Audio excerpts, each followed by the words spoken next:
As I predicted all along, Meghan will not accompany Prince Harry when he returns to his former home country next week. Instead, Her Montecito Majesty will later join her high and mighty husband for a pretend royal tour of Nigeria. How weird. Meg's snub to Britain dovetails with my oft-stated belief that she will never step foot in the UK again. She doesn't like us, and most of us don't like her. Why would we when she's apparently convinced that we're all racist beneficiaries of the slavery we abolished in 1833, 32 years before America followed suit? Critics say she took our favourite prince and turned him into a pompous bore obsessed with his own dwindling status. They might think that. I couldn't possibly comment. But if we do never see her here again, it's a case of good riddance, Ms. Markle, and enjoy acting like a pound store royal in Africa. Could the Duchess of Sussex even point to Sussex on a map? You decide. Meanwhile, word is that when he jets into London for the 10th anniversary of his excellent Invictus Games for war-wounded military veterans, not a single senior royal will attend the celebrations. I'm going to go out on a limb here and say the chances of Harry hooking up with his brother William or his sister-in-law Kate are about as likely as a snowstorm in the Sahara. I doubt very much that Queen Camilla will want to be in the same postcode as the Ginger Whinger, who called her the villain of the story. But will the famously soft-hearted King Charles meet with his problematic second son? It's possible. But if he does, he'll be the only royal relative that runaway Harry gets to see.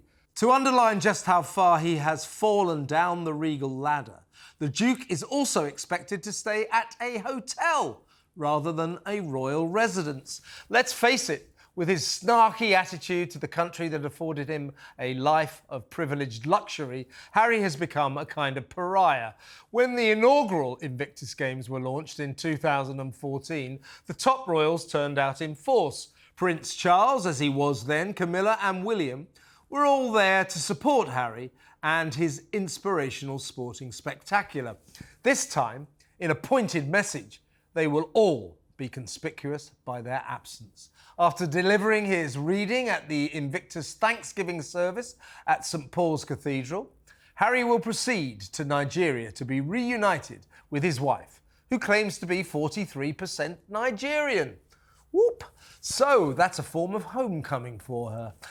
And then stand by for a festival of preening as the couple from California tour the African country and endorse their vapid VIP credentials.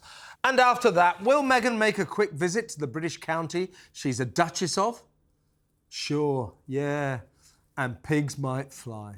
Well, so what do you reckon of that, then? I think that Harry, the change in Harry from 2014 to 2024, it's been a decade of disaster. All the royals came to support him in 2014 because, despite my disdain for that guy, for the Ginger Whinger, the Invictus Games, of course, is an excellent event. And that's why the royals all turned out in force in 2014. The King went, well, Prince Charles as he was then, Camilla, William, they were all there. This time, none of them. None of them. And he's not even going to see any of the senior royals in any other capacity. And also, he may see the King, but he's not staying at a royal residence. He's becoming the big pariah of the family. Well, I'd say the Duke of York is the big pariah of the family. The Duke of York? The Duke of York. Yeah. You always say that. Yeah. You've got a good point. I mean, I can't deny it.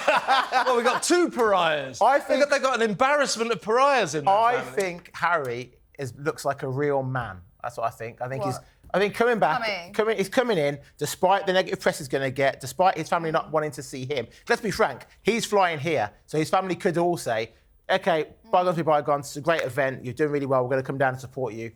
They won't do it. William couldn't even be in the same room as him via satellite. Do you think that might be because Harry called them all a bunch of racists? He didn't. He didn't call them a bunch of racists, did he? He did, really. No, he let the press say that. He didn't say that himself.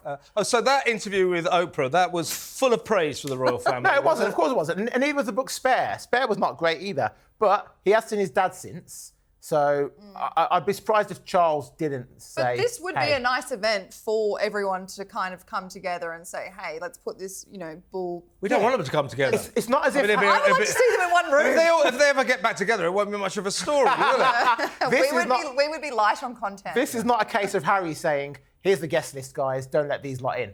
This is not Harry saying that. This is the other royals saying, because of what you've done, we're not now going to come and support you. So what he's done has been a bloody disgrace. Yeah, but you've got to forgive and forget sometimes.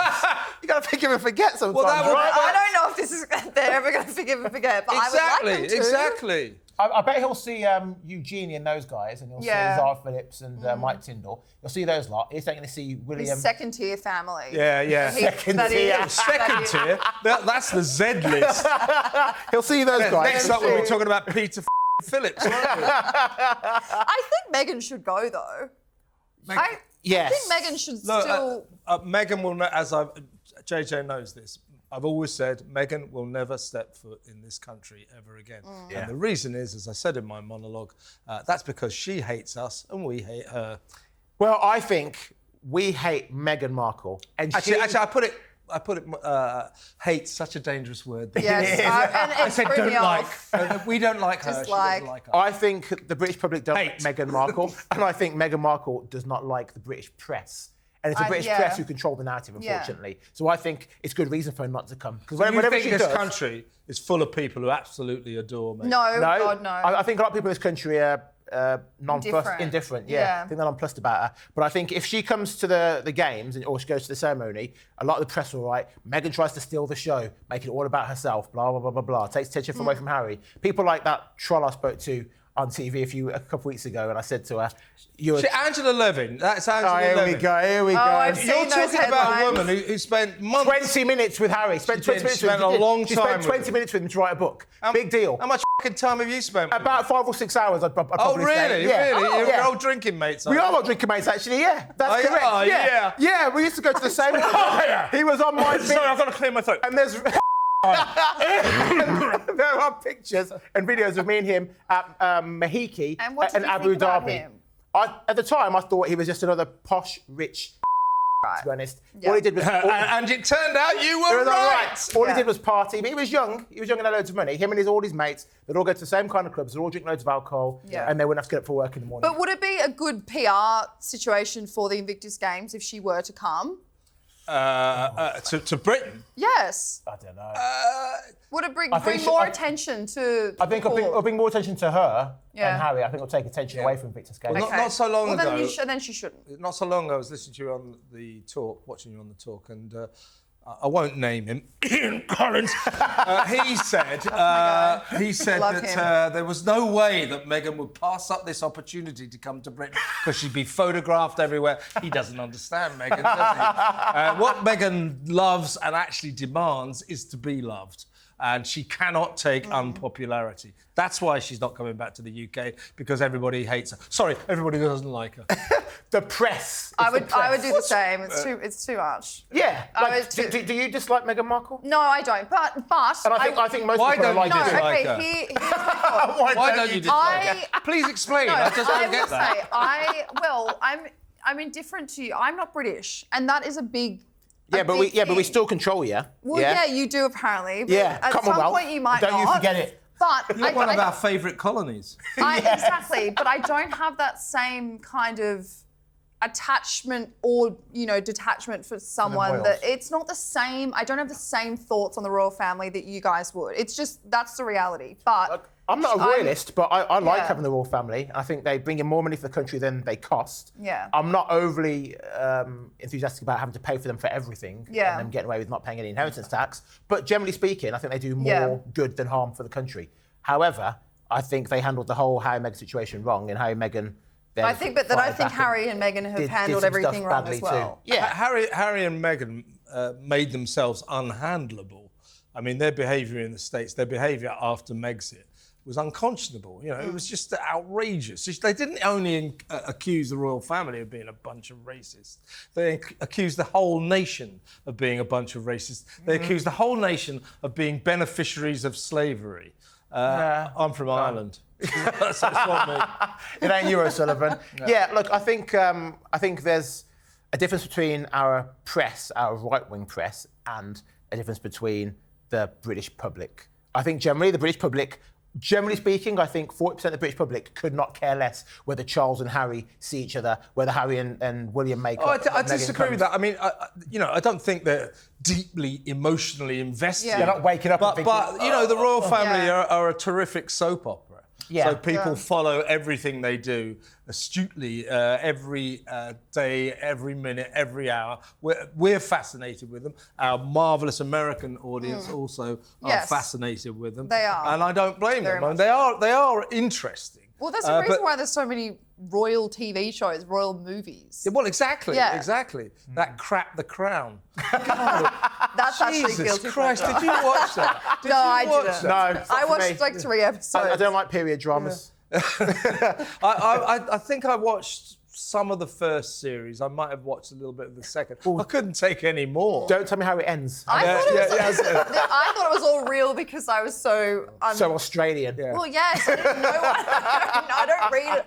I'm more into it now, ever since we started covering more of it a few years ago. I understand a little bit more, but I still don't have that, Yeah, but I think a lot of people, there are quite a few people in Britain are very sort of passionately royal. Yeah. But I think most people in this country just are sort of vaguely interested. And if they see a story in the papers or they see a story on the telly, they're drawn to it. Yeah, I think there's interest in it, but I don't think they have particularly strong feelings towards Meghan and Harry or the royal family. I think there's the front page news, I'll read it. But I do think the 60% of people who do care so passionately, either in favour of Harry and Meghan or against Harry and Meghan, that that's why it becomes so vitriolic, because they're so angered or in love or whatever. I think that there wouldn't be, like, overall, there would be no issue, no conflict, no any argument had Harry and Meghan basically just left him on Montecito and wiped their hands clean, like, look, we're just going to start a new life, blah, blah, blah. Yeah. And that'd be it. Yeah. I think that's the underlying thing. It'd be all good. If they'd have done what they actually said they want, all we want to do is to move the to America income wasn't, and to preserve our privacy. That's not what they said. That ain't what they said. That ain't what they said, is it? What did they say then? They said they want to be able to control the narrative, which is not the same as... How's that going for you, Harry and Meghan? Controlling the narrative. Well, they released a book... They completely lost released a book called Spare, didn't they? That did okay. He did. Yeah, that did okay for them. And they did their TV series. It was a good read, Spare. That was a good read. so boring, I have to say. The TV series on Netflix, I thought it was so boring. The most streamed documentary in Netflix history. I know the numbers. I know the numbers, but I had to try and watch it to cover it the next day. Why is it, JJ? I found it good. I thought it was interesting. It was absolute shit because it branded us all racists. It was interesting to take. Not me. It was an interesting window into the gruesome twosome's tortured psyche. But apart from that, I agree with you. Yeah. Absolutely Dullsville. But why is it that... by the way, everybody, very sad day. I'm going to try and get him back as much as I can, but JJ's... I fired him, actually. I fired him because I'm sick of his shit. No, this will be his last show for a while. We'll get him back from time to time. So that's why I'm being a little bit nicer to him today. I won't be as soon as he's left. Behind his back. You're a great guy, JJ, but behind your back, I'll tell the truth. But why do you always want to support this couple of losers? You've got to have opposing views. I only support what I think is true. So when they have messed up, I'm happy to say I disagree with this decision or that decision. Yeah. But when they are doing nothing wrong and people want to attack them regardless, then I will step in and say, well, that's not quite right. So you would accept then it was wrong to call us a nation of racists whose whole prosperity is based on... I would say they didn't say that, because that never was said. They never said that. It was just, they said something... similar. They said similar. Uncannily similar. Anyway, enough of your claptrap. Let's go to Bad Ad. Light beer. More taste or less taste? I don't care. Kind of how your girlfriend doesn't care that you're borrowing her pants? Called skinny jeans. Kind of in right now. They're kind of not. Man up and choose a light beer with more taste. Grab a triple hops brewed Miller Lite with that great Pilsner taste. Hey! Score still 21-32? Yeah, just like your jean size. Who's that bimbo behind the bar? As a former bartender, I take offence. I mean, among the many other things she can't do, she can't act, can she? She was great I in that. loved her in Great, yeah. I loved her in Shakespeare. I mean, God, that was brilliant. She's selling a beer, acting like a barmaid. They've all got to She did start anything wrong. somewhere. Yeah. Silly Americans. Miller Lite. Miller Like Lite. Miller Lite. I don't drink beer. Well, Oh, don't do you know Ever. it? That's so That's how I British. maintain my beer gut. I was wondering how you did it. Yeah, I don't drink beer. Just vodka, whiskey, and wine Wow, that's so mixed together. interesting. Yeah, mixed together. I'll take note. Oh dear. Anyway, listen, I think we're going to go to a real break.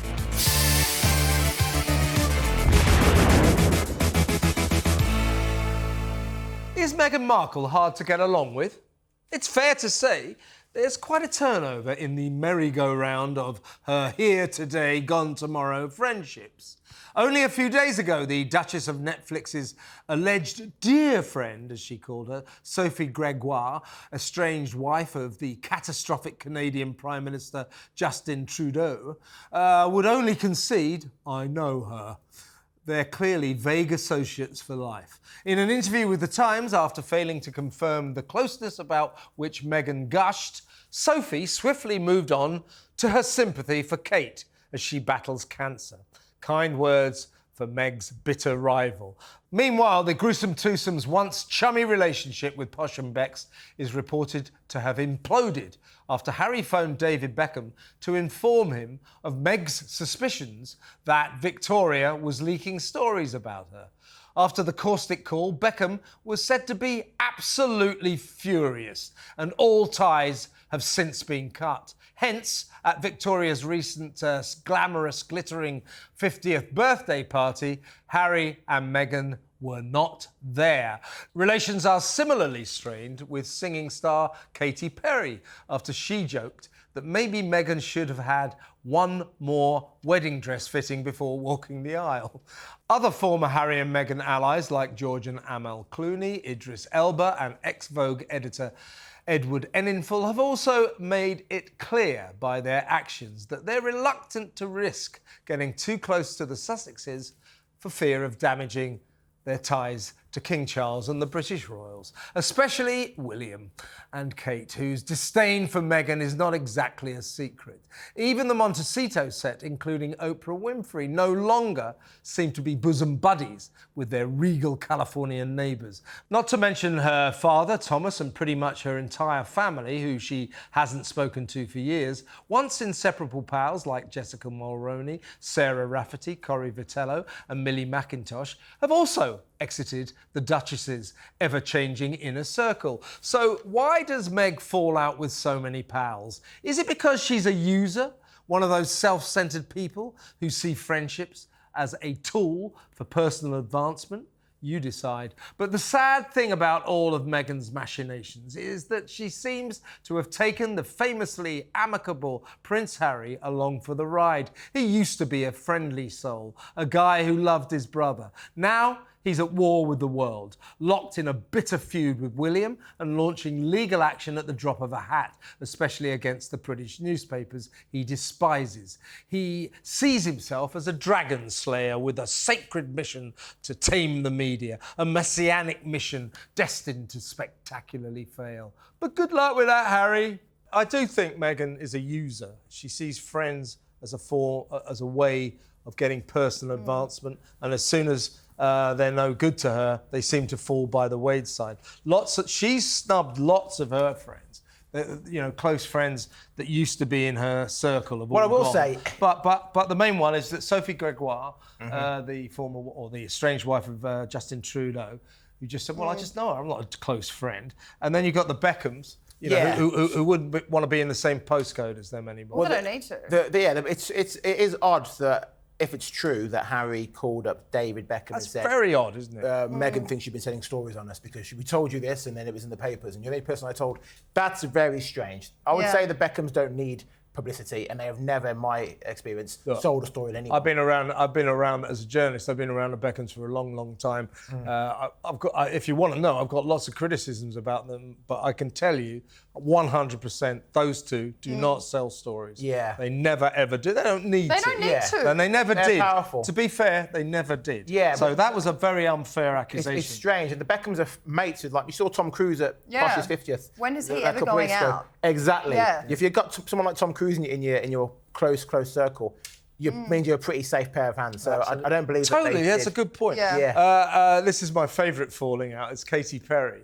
So Meghan sent her to Siberia after, at the wedding 2000 when Harry and Meghan got married, and Katy was invited, and she said to him, "I might have gone for one more fitting of that wedding dress." Who said that? Katy Perry. So Katy Perry has been sent to Siberia, never to be seen of again. That is such British humour. I'm surprised Katy Perry is that witty. That's the kind of thing. Well, she was married to Russell Brand. She could have picked it up. Yeah, well, he didn't get much humour from him. Also, George and Amal Clooney, Idris Elba, Vogue editor Edward Enninful have also. All of them have distanced themselves from the gruesome twosome. But you see, because I'll tell you why, though. I'll tell you why. It's not necessarily that they hate Harry and Meghan, but all of those people, they want to stay close with the British royals, so they don't want to show that their allegiance is with the runaways. Get invited to the British events. Is that why? Or the royal events? Well, yeah, I mean, all celebrities want to be close to the royal family.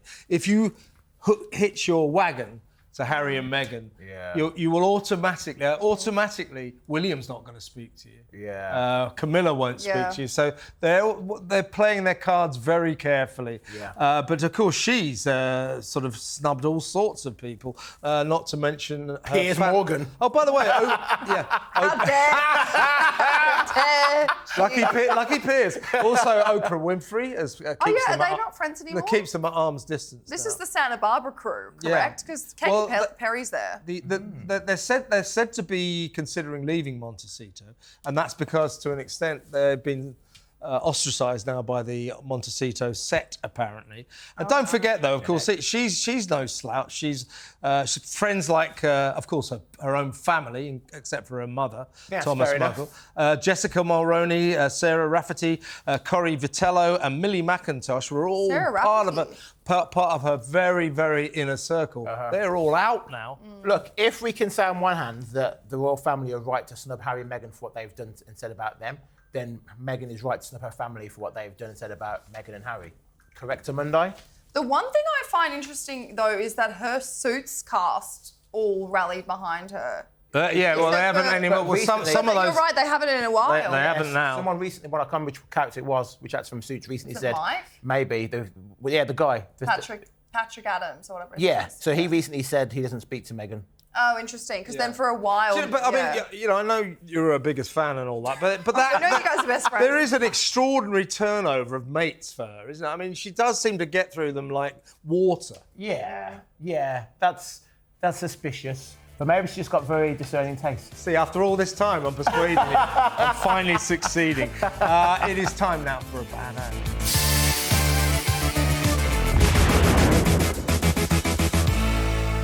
Because we've got an American audience, I thought this would be an interesting story for both of our audiences, in fact, around the world, but certainly in Britain and America, because what we've seen in the past few days are these encampments, these tent camps, tent cities, emerging on university campuses all over the States. And we've seen extraordinary scenes at Columbia University, in New York, of course, where more than 300 students whose parents pay about $17,000 a year for them to go there, erupted in violence, police making more than 300 arrests. Across the other coast, on the west coast at UCLA, absolutely shocking scenes of violence. And actually, this was when pro-Palestinians tried to break up some pro-Israeli demonstrators. So the Gaza issue is really triggering this eruption of violence and fury at universities all over America to an alarming extent. Donald Trump has called for the radicals to be vanquished from the campuses. And over here, we're catching fire now too. So you've got some very, very bad university scenes. These campuses at Newcastle University, it's got this big tent city cropping up. So, I mean, what do you make of all this? I mean, why don't the police just go in and rip the tents down? Well, I think they have now, but Columbia's been... No, I mean at Newcastle. Oh, okay. I was like, well, in America, they'll deal with it. They'll deal with it in the States. I mean, if they would follow the lead of the US and kind of not let it escalate to the situation that it happened in the US, they would be stupid to not go in there and get, shut it all down before it gets even worse. But what is baffling me is hardly any signs, hardly any, chanting even mentions Hamas. Like, why is no one calling out the fact that this terrorist organisation is this axis of evil? I'll tell you what in my view, what they should be demonstrating about is release the hostages. Yes. Release this whole thing, it doesn't matter really what side you take. If Hamas don't release those hostages, the conflict in Gaza will continue, and you'll get more and more of this unrest all over the world. So I do believe that the onus lies on Hamas, and the chances of them releasing those hostages are next to zero because they're their only bargaining chips. Yeah, Hamas are holding Israelis as hostage, but they're also holding Gazans hostage. Yes, the Gazans voted them into power, but they are hiding amongst civilians. No real proper soldier, no freedom fighter is going to put in danger the lives of people who they are so-called trying to protect. And it's disgraceful, the behaviour I've seen on the American campuses of Jewish students being blocked by these protesters, and they're cowards, hiding their faces with exactly. Their special scarves, hiding their faces. Off on Amazon, all buying. Yeah, exactly. Pushing people away because they're Jewish and they've got the Star of David on. It's disgraceful. The police should have gone in there with mace, pepper spray, and then the batons. That's what I love. Got rid of them. He's like this lefty who suddenly becomes like a fascist. I know. I prefer your fascist side. You'd be surprised to hear. That's the point, isn't it? Look, to be serious for a second, and it doesn't come easily to me. No one wants to see this mass killing, the deaths, the horror in Gaza. But until Hamas get real and realise that those hostages have got to be released, why would Israel stop? You've got our people trapped in tunnels, and many of them are known to have died already. You release those people or... Absolutely. That's basically it. Obviously, it's tragic that Israel's happened to kill 30,000 Gazans, but... going off a map, if you look how obviously tight it is, and Hamas, they know what they're doing. They're hiding with their people because they know that. They knew from the start what they would do. They wanted to trigger exactly what we're seeing now. It is Hamas that are the betrayers of the Palestinian people, and it's horrible to see. And the point about Israel. I still stand with Israel because I remember what happened on October the 7th. And when you go into a packed area like Gaza, I'm afraid civilians are going to get killed in the conflict. It's horrible, but it's a fact of life, and it will continue until those idiots from Hamas, those thugs from Hamas, release the hostages. Why are these idiots on these campuses attacking American Jewish people no who idea. have nothing to do with it? Have you not read a book? Exactly. Like, no, have you that's not it. read one piece of history? I think the answer to that is no. No. They haven't. Why? Where is this education coming from? Most people would kill for Ivy League education. Yeah, maybe kill. It actually just breaks my heart knowing that the parents of these Jewish students have probably lived, as they were kids themselves of family members who were involved in the Holocaust, and they're going through a similar act of anti-Semitism with their own children going to university. I got a friend called Remy Franklin. He works for a company called Bulletproof Israel. He's been in Israel, bulletproofing homes, windows, giving out bulletproof helmets, all that kind of thing to people over there. He's an American, and he's now going to the US with a group of people, like trained bodyguards essentially, to escort Jewish kids to their lessons. How is it possible that we are in a position where someone who works in a war zone is having to go to the land of the free to escort someone who is paying for their own education? It's mental. That's what it's got to. It is. We always have lots of comments on YouTube after we put the show out, so be very interested to hear what you all think of all of this. But as you say, Maddie, most of these stupid students who are going, I'm great with my mask, virtue signal.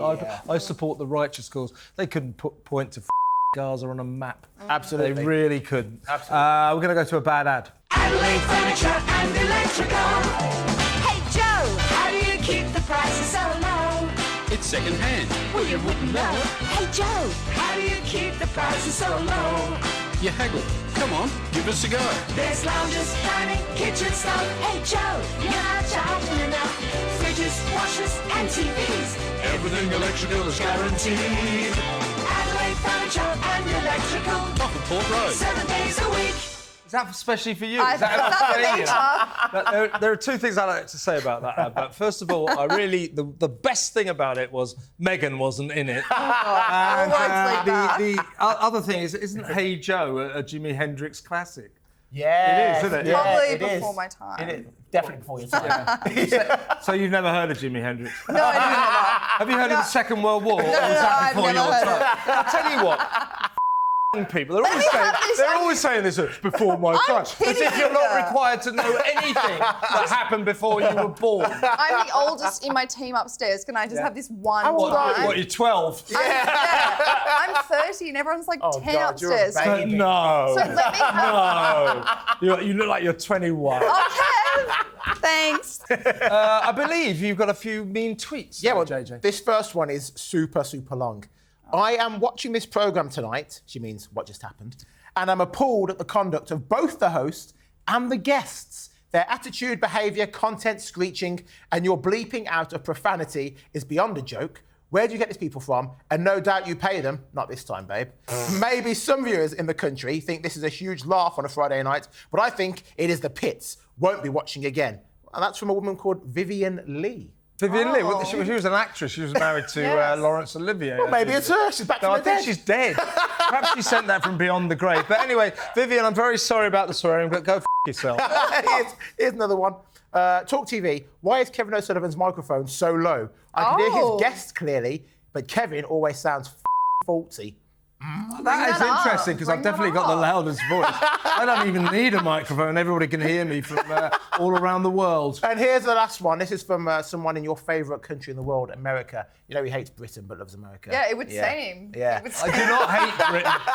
So here we go from the US. I watch from America. Kevin is truly a moron. I'm doing the accent. Oh, of course. Not very well, if he I may says say the so. dumbest shit all the time and is proud of himself, like a dog that's just munched your USB cable. That's such an American reference. That was a very, very, very niche. USB cable. Yeah. Like a dog is just... Munched his USB cable. What's that guy's name? That is Ferk. Well, furk off. Silly Americans with their silly comments. Oh my God. I actually do love Americans. I say I don't. Same. I but love America. My partner's American. So, Oh, talk yeah. about her. Oh, yeah, of Okay. course. Yeah. Do me a favour. Sorry, we've just... What do you think this is? They. She, Lala, is American. Okay, Thank Laura, you. sorry. Well, that's all we've got time for another week, sadly. I hope you enjoyed this new extended version of What Just Happened. We're going to be coming at you every week, 45 minutes, so get stuck in, join the club. And the great news is you won't have to endure JJ ever again. Actually, you bloody well will, because I'm going to get him back as often as I can. But he's sort of bowing out after an absolutely appalling period on this show. Well, thanks for nothing. You're welcome, Kevin. No, seriously, welcome, JJ, you've been a star, and I know that the Americans all hate you, but then again, so do I. Bye-bye. Sarah. Yeah, piss Bye. off. Walk away.